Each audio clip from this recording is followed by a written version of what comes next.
አልፈልግሽም ብሎ ዞር ካለ እሱን በቃ ወደ ጎን አድርጊና 24 ሰዓት ትኩረት። ምክንያቱም ቤተሰብ አለ፣ አስተዳደግሽን ታውቂዋለሽ፣ ምን ታውቂያለሽ። እኔ መስተንግዶ ነው የምትሰራው። በጣም የምታምር የምትገርም ልጅ ናት። በነፍሷን የተጫወተው አልፈልግሽም እያለ እናት አባትሽ እንጀራ መብላት እየተቸገሩ ስንት ስቃይ ላይ ቤት ተኝት፣ በዚህ በኩል ታናሽ ወንድምሽ፣ በዚህ በኩል ታናሽሽ ስንት ስቃይ ላይ ያሉ አንቺ እንዲወደድኩ አልወደድኩም ብለሽ ትሰቃያለሽ። አረ ፕሊዝ። የሚገርመው ነገር ያን ሁሉ ነገር እርግፍ አድርጋ ቀጥታ ሰራና ሰራ።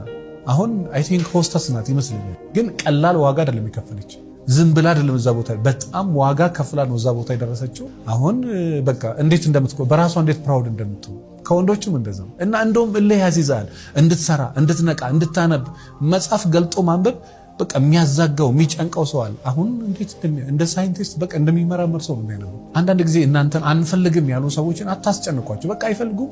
they are right። አንተን የማትፈልግን ሴት በቃ ትፈልገኛለሽ፣ ካንቺ ጋር ካልሆንኩ ትፈልገኛለህ፣ ካንተ ጋር ኖ በቃ አይፈልጉም። እነሱን ተውና ከዛ በኋላ ቀጣይ ትኩረት ማድረግ ያለብለው ነገ ደግሞ እጅህን ስመው የሚያገቡ ሰዎች ይመጣሉ። የማይፈልጋችሁ ሰዎች አጠገባችሁ ካለ ከማይፈልጋችሁ ሰዎች ራቁ።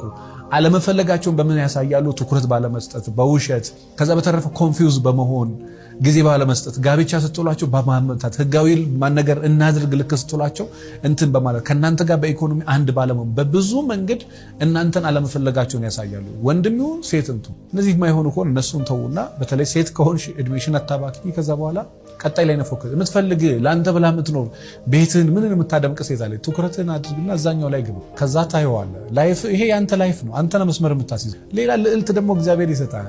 ምንም አዲስ ነገር የለምና ሴትም ከሆንሽ እንደዛውና ይሄን አድርጎ እመኑኝ ብዙ ነገር ታተርፉበታላችሁ ብዬ አስባለሁ። በጣም አመሰግናለሁ።